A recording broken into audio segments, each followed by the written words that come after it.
Some of you may already know this, some might know it by a different name, and some of you may not have heard of this ever. It's called the greater fool than I am theory. And let's talk about it in reference to ABIL.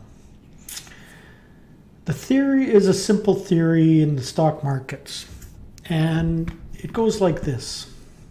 I buy a stock with a view that there's a greater fool than I am that at some point will buy that stock from me. And then that fool buys the stock with the theory that there's going to be somebody more foolish than him that buys the stock off of him, until finally, eventually you get to the top and there's no more fools left, and then the last fool has to sell the stock and the stock comes off. That's the greater fool than I am theory. And the reason that it's a key component to for us day traders. And the reason that I wanted to bring it up was that we always have to keep in the back of our mind that when we buy a stock that for no particular reason is running or pumping or, going crazy, even if there is a catalyst and it's going crazy, you get this market exuberance which takes over rational thinking.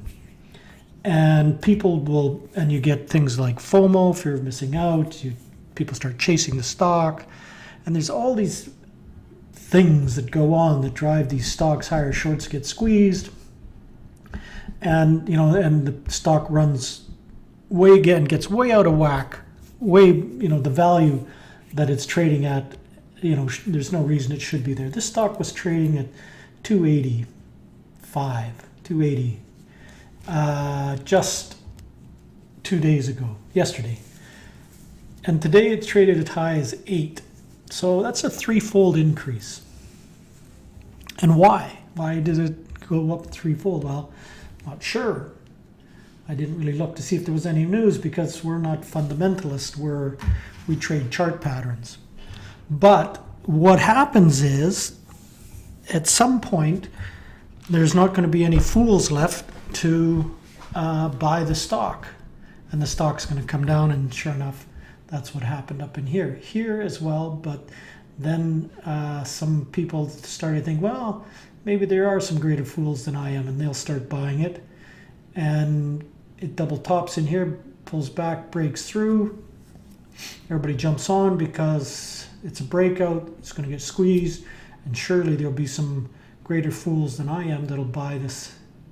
And eventually it stops and then it comes off. So that's how the market works in very simple terms. But the reason I bring it up is just that we always have to keep this in mind when we're buying these stocks, that we need to eventually sell it to somebody. And so our entry level generally has to be is critical and has to be bang on. Otherwise, we're going to be that fool that's buying the stock at the last push. So we want to make sure that we've got we're reading the pattern correctly, that we get good entries, where we think the stock's going to go.